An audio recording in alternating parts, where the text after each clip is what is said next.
नमस्कार प्रणाम। हम विवाह गीत गा रहे हैं, आप लोग जरूर सपोर्ट करिएगा और चैनल को सब्सक्राइब करिएगा, लाइक करिएगा।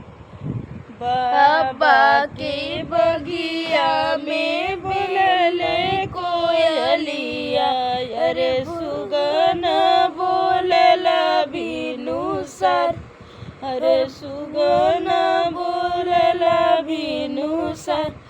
बाबा के बगिया में उतर कौन राम, अरे पूछ लगन बत बेल मैं, अरे पूछ लगन बत बेल मैं।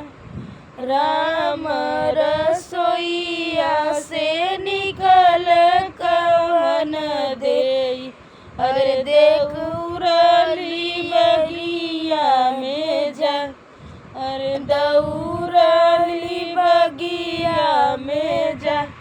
किया धन हऊ तू सचवा के साचल, किया तू है गढ़ेला सोनार, किया तू है गढ़ेला सोनार।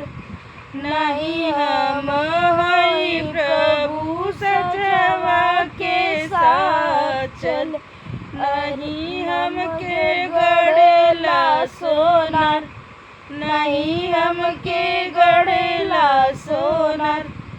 अम्मारनियावा के कोकिया जनमली, अरे भैनिया लपसुअर, अरे भैनिया लपसी कुमार। धन्यवाद।